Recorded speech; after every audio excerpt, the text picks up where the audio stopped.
자, 오늘 두 번째 인터뷰는 이분과 함께합니다. 거물 중에 거물, 정치구단 박지원 더불어민주당 상임 고문입니다. 안녕하세요. 고문입니다. 아, 그냥 고문이세요? 저는 당 대표나 총리나 국회의장을 하지 않았기 때문에 아, 그냥 고문이래요. 그 고문단하고 상임 고문단은 그런 차이가 있군요. 그렇죠. 예, 그러면 얼마 전에 있었던 상임 고문단 회의에는 안 가셨겠네요. 안 갔죠. 알겠습니다. 잠시 후에 그 상임 얘기는 고문단 들었죠. 얘기는 들었죠. 예, 회의에서 있었던 NSC 상임위는 안보 실장 주재로 하는 거고 예. NSC는 대통령 아하. 주재로 하는 그런 차이가 있죠. 알겠습니다. 일단요, 저 외교안보 이슈부터 좀 제가 예. 질문 좀 드릴게요. 어제 리투아니아에서 한일 정상회담이 있었습니다. 윤석열 대통령과 기시다 총리가 만났는데 윤석열 대통령이 요구 사항이 세 가지가 나왔어요. IAEA 발표 내용은 존중하는데 첫째, 방류 전 과정의 어떤 정보를 실시간 공유하라.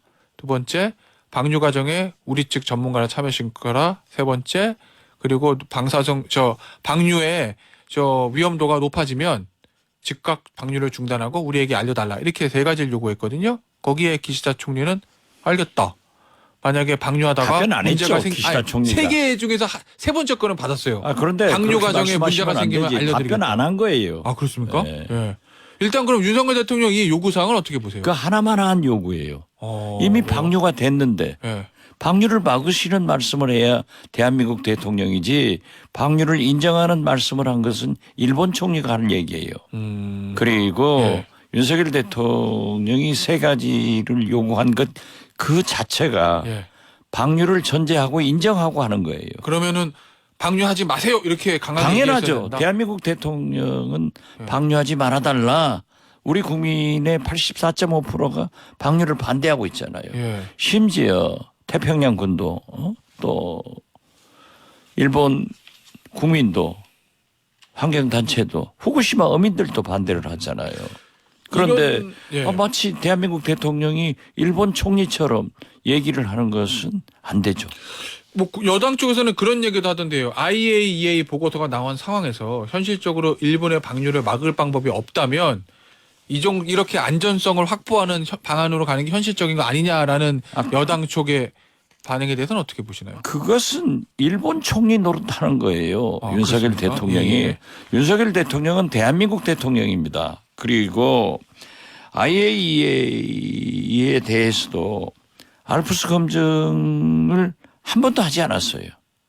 그리고 도쿄 전력과 화상회의 3번 하고 IAEA는 어떤 성능을 검증하거나 그러한 것을 검토 임무하는 것이 아니에요. 그래서 구체적인 근거도 없이 우리가 사실상 안정적이다라고 한 IAEA 말을 인정해주고 방류해서 그다음에 왜 우리가 전문가가 참여합니까? 방류하기 전에 전문가가 참여해서 검증을 해야 되는 거예요. 알겠습니다. 그리고 네. 위험도가 나오면 당연히 방류를 중단해야지. 그건 대통령께서 하나만한 말씀했다. 저는 그렇게 봐요. 알겠습니다. 북한 얘기 좀 해볼게요. 네. 공님. 이 북한이 사흘 전에 미군 정찰기가 우리 영공을 침범했다면서 격추할 수도 있다. 뭐 이렇게 협박을 했고 그리고 결국 어제 거의 한 달 만에 탄도미사일 다시 쐈는데 지금 북한이 이 움직임에 대해서는 어떻게 보고 계십니까? 북한이 ICBM 74분 비행하는 네. 고각 발사 6,000km가 도달을 했다가 하면 이건 미국 본토를 갈 수 있는 거예요. 거기다가 연료도 고체 연료예요. 고체이고. 예. 그런데 이것은 저는 예상했다고 봅니다. 왜냐하면은 김정은은 지난 바이든 트럼프 대선 때 예. 그리고 바이든 대통령의 중간 선거 때 발사를 하고 핵실험을 하려다가 자기들이 오판해서 속고 안 했어요. 그렇기 때문에 내년 바이든 대통령의 재선을 방해하기 위해서 반드시 한다 저는 그렇게 예상을 했거든요. 재선을 방해한다는 얘기는 트럼프 대통령 당선되는 게 북한에게 훨씬 유리하다라고. 아니 어떻게 판단하시는 됐든 겁니까? 지금 현재 누구가 아니라 네. 바이든 대통령의 재선을 방해하려고 하는 거예요. 그리고 지금 윤석열 대통령이 계속 강대강으로 나가잖아요. 예. 그렇기 때문에 여기에 대한 북한의 반응이다.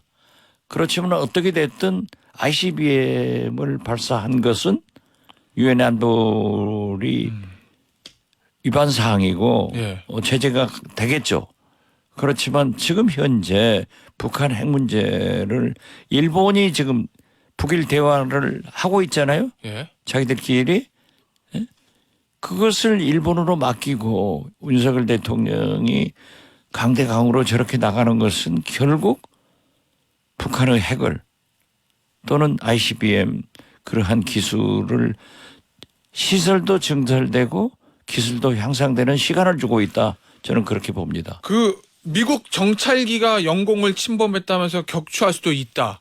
사실은 이런 메시지도 북한에서 처음 나온 거라고 저는 보는데. 저는 미국 이건 어떻게 정찰기가 우리 국방부나 미군이 얘기한 대로 북한의 영공을 침범하지 않은 것으로 믿어요. 예, 안 왔다고 발표했죠. 예, 그렇지만은 북한은 했다고 하잖아요. 예. 그래서 저는 과학적 근거가 없습니다. 예. 그렇지만은 어떤 나라든 예. 자기의 영공을 침범하면은 그러한 얘기를 하죠.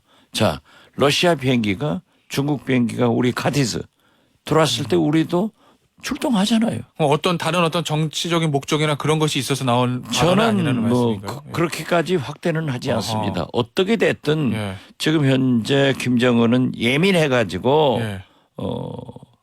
우리 한국이나 또는 미국에 대해서 자기도 절대 강하게 나간다 하는 것은 본래 나오잖아요. 예. 그래서 저는 미군 정찰기가 과연 미국 우리나라의 주장대로 영공을 침범하지 않았으리라고 믿습니다. 네. 그렇지만 만약에 북한 말대로 영공을 침범했다고 하면은 그건- 북한의 반응은 그렇게 나올 수밖에 없다. 알겠습니다. 우리도 그러지 않냐 예. 이거죠. 예. 마지막으로 북한 관련해서 이거 하나만 더 질문을 드리죠. 그동안 북한이 우리나라를 표현할 때 보면 남조선, 거기 더 나가면 남조선 괴뢰 뭐 이렇게 표현하곤 했는데 최근에 김여정 부부장이 대한민국 이런 표현을 썼습니다. 한 번도 아니고 여러 번 썼거든요. 그렇습니다. 예. 왜냐하면 어떤 지난번에 담화 발표할 때도 이례적으로 조평통이 아니고 예. 외무성에서 했어요. 그리고 이번에 김여정이 대한민국이라고 불렀어요. 예. 이건 굉장히 호전적이다. 저는 오히려 그렇게 보고요. 호전적이다. 예, 네. 호전적이다. 그렇게 보고 2000년 6.15 남북 정상회담 할 때 예. 김대중 대통령 얘기라 제가 2달 후 SBS 사장 등과 함께 북한을 갔을 때 예. 김정일 위원장은 저에게나 김대중 대통령한테 꼭 대한민국이라는 호칭을 썼어요. 당시에는 당시에도. 예. 우리는 북측이라고 얘기를 했고 예. 보통 다른 간부들은 남측이라고 얘기를 하는데 예. 김정일 위원장은 대한민국, 한국이라고도 안 하고 대한민국이라고 꼭 부르더라고요. 예. 그때는 대화 중이었기 때문에 상당히 호의적으로 받았는데 왜냐하면 고문님 저도 그냥 듣기에 예. 우리나라를 남조선 이렇게 표현하는 것보다 대한민국이라는 국호를 불러주면 뭔가 존중받는 느낌이 존중받죠. 들거든요. 예, 존중받는 거예요. 예. 그때는 호의적이고. 그때 예. 예, 그런데 대한민국은. 지금은 노태우 대통령 때 남북 유엔 동시 가입이 됐잖아요. 예. 이것은 한반도 이국가 체제를 국제적으로는 인정한 거예요. 네. 그렇기 때문에 우리 헌법은 북한을 우리 땅으로 북한 인민들을 우리 국민으로 생각하지만은 실질적으로 보면은 이국가 체제로 바꿔 나간다 하는 것이 최근에 나온 이 북한의 태도라고 하면 이것은 호전적이다. 그래서 남북 관계가 호의적에서 호전적으로 바뀌었다. 저는 그렇게 해석했습니다. 그러면 할아버지인 김정일이 우리를 대한민국이라 했을 때랑 그때는 남북 관계가 아버지 좀 김정일이 죄송합니다. 네. 아버지 김정일이 대한민국이라고 불렀을 때는 남북 관계가 좀 풀리는 상황이었기 그때 때문에 풀려갔잖아요. 그렇기 때문에 괜찮았지만. 그렇게 표현을 했을 거고 예. 호의적이었단 말이에요. 예. 근데 지금은 강대강으로 저렇게 하고 있으니까 호전적이다. 예. 그리고 어떤 의미에서 보면은 우리 입장에서도 북한은 우리의 주적이지만은 우리의 형제 국가이고 대화의 상대고 통일의 대상이에요. 조금 다른 나하고 다른데 그런데 아무튼 저렇게 딱 북한에서 한반도 이국가 체제로 확정돼 나가는 것은 예. 그만큼 자기들도 호전적이다. 저는 그렇게 봅니다. 그럼 이제 앞으로 남북 교류나 협력 이런 것들은 북한에서 포기했다 이렇게 봐야 되는 건가요? 그렇게 봐서는 안 되겠죠. 아, 그건 아닌가요? 우리가 계속 설득을 해 나갈 필요가 있다. 네. 저는 지금 현재 김대중 대통령이 클린턴 대통령 초청으로 국빈 방문했을 때 클린턴 대통령에게 김대중 대통령의 햇볕 정책을 설명하니까 제가 들었어요. 다 보도도 됐지만은 남북 관계에서 북한 문제에 대해서 김대중 대통령이 운전석에 앉고 미국 대통령 나 클린턴이 조수석에 앉겠습니다. 이렇게 해서 대화가 이제 잘 진척이 됐는데 지금은 완전히 끊어졌잖아요. 예. 그리고 한국 대통령이 할 일을 기시다 총리가 하는 거예요. 후쿠시마 문제는 일본 총리가 할 일을 윤석열 대통령이 하고 있단 말이에요. 거꾸로 해요. 그렇기 그렇습니까? 때문에 예. 북일 접촉이 지금 제가 특사할 때 만났던 싱가포르, 중국 그 고소에서 하고 있는 거 보면은 결국 이렇게 가다가는 한반도 문제에 대해서 기시다 총리가 운전석에 앉고 바이든 대통령이 조수석에 앉는다 하면은 윤석열 대통령의 자리는 어딘가 저는 모르겠어요. 알겠습니다. 자, 민주당 당내 이슈 좀 질문을 좀 드리죠. 이재명 현 대표와 이낙연 전 대표의 만남이 불발이 됐는데 뭐 어제 출연한 김영진 의원의 얘기에 따르면 다음 주쯤에 다시 만남이 있을 것이다라는 얘기를 했거든요. 당연히 만나야죠. 그것은 저는 폭우가 왔기 때문에 연기를 한 것은 잘했다. 뭐 그렇겠죠. 만약에 폭우 속에서 막걸리 마시면서 그 얘기를 했다고 하면은 예. SBS부터 언론들이 어떻게 보도를 하겠어요. 이건 잘못이에요. 그런데 연기는 잘 했는데 내주에 빨리 만나서 예. 두 분이 소통하고 조율해서 손잡고 예. 국민과 함께 윤석열 정부의 실정에 대해서 대여투쟁을 해야 된다. 예. 저는 그렇게 봅니다. 근데 고모님 대부분 이런 만남 하면은 공개 회동하잖아요. 근데 이제 비공개 회동으로 하려고 했고. 아니 이런 만남은 공개 회동 한 적이 없어요. 아 그래요? 그럼요. 근데 비공개 회동하면 아예 만남 자체도 안 알려줘야 되는데 만남 자체는 알려줬는데 아니 그러니까 만나는 만나고 모습은 이제 그 보여주지 않는 결과를 김영진 의원이 이재명 대표 측에 만나 배석하고 윤영찬 의원이 이낙연 전 대표 측에는 윤영찬 의원이 하기 때문에 예. 발표되겠죠. 그리고 예. 이 정치권의 회의라고 하는 것은 저 구중궁궐 대통령 용화대에서 해도 다 나와요. 그래요? 예. 알겠습니다. 이게 어제 폭우로 불발된 거를 두고 당원 게시판에서 일부 강성 당원들이 뭐 하늘이 도왔다 이런 표현도 한다는데 아니 그건 어떻게 저도 보십니까? 뭐 강성 당원들이 하는 얘기에 대해서 그렇게 개념할 필요 없어요. 아, 그래요? 그렇지만은 예. 저는 그 강성 당원들도 제발 분열을 쌓게 하는 그런 말은 하지 마라. 예. 그런 글을 올리면은 그것은 결국 윤석열 대통령이 바라는 민주당이 되지 않냐.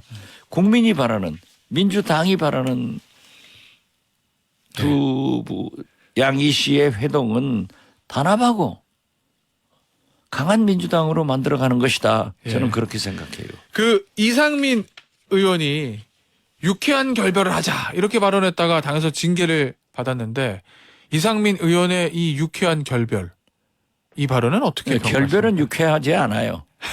아마 제가 볼 때는 예. 이상민 의원도 이러한 당내 문제를 걱정해서 하시는 말씀 같지만은 예. 저는 어쩐지 좀 계속 이상민 의원이 나가는 거 보면은 그분을 제가 법사위원으로서 법사위원장을 모시고 함께 일을 해봤어요. 예. 대단히 법사위원장도 훌륭하게 하신 분인데 어쩐지 그러한 말을 계속하는 것은 유쾌한 탈당하려고 그런 것 아닌가 저는 그렇게 봐요. 유쾌한 탈당을 하기 네. 위한 전제 아니 유쾌한 후속이다? 탈당이 어디 있어요. 그런데 유쾌한 이별 그런 얘기를 왜 하느냐 이거죠. 그럼 당의 저는 징계는 민주당의 최대 개혁 혁신은 단합이다. 아하. 그리고 강한 민주당이 돼야 된다. 예.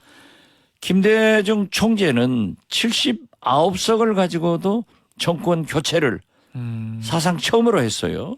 그리고 115석을 가지고 노무현 대통령을 당선시킨, 즉 정권 재창출을 했는데 예. 그 후 민주당은 152석, 과반수가 넘는 의석을 가지고 180여 석을 가지고도 정권 재창출을 못하고 실패를 했단 말이에요. 왜 그 실패의 길로 가느냐 이거죠. 알겠습니다. 지금은 단합, 예. 강한 민주당이 돼야 된다. 예. 이것이 국민이 바라는 민주당이고 민주당원이 바라는 민주당이지 윤석열 대통령이 바라는 민주당으로 가지 마라. 저는 그렇게 얘기해요. 알겠습니다. 자, 마지막 질문입니다. 어제 SBS 단독 보도인데 민주당 상임고문단이 김은경 혁신위원장을 만난 자리에서 이재명 대표가 거취를 포함해 모든 걸 선당우사로 책임지고 결정해야 한다. 이렇게 주문했다는 보도가 있었습니다. 이재명 대표의 거취 문제를 상임고문단이 얘기를 했다는 건데 그거 어떻게 보시나요? 저도 참석한 권노갑 상임고문으로부터 자세히 들었습니다. 예. 거기에서 거침없는 모든 얘기가 다 나왔대요. 예. 그렇기 때문에 당대표는 당을 잘 수습해서 강한 민주당으로 만들어서 대여투쟁을 도울 것은 돕고 예. 안 되는 것은 안 되는, 후쿠시마처럼 양평 고속도처럼 예. 이런 건 반대해라.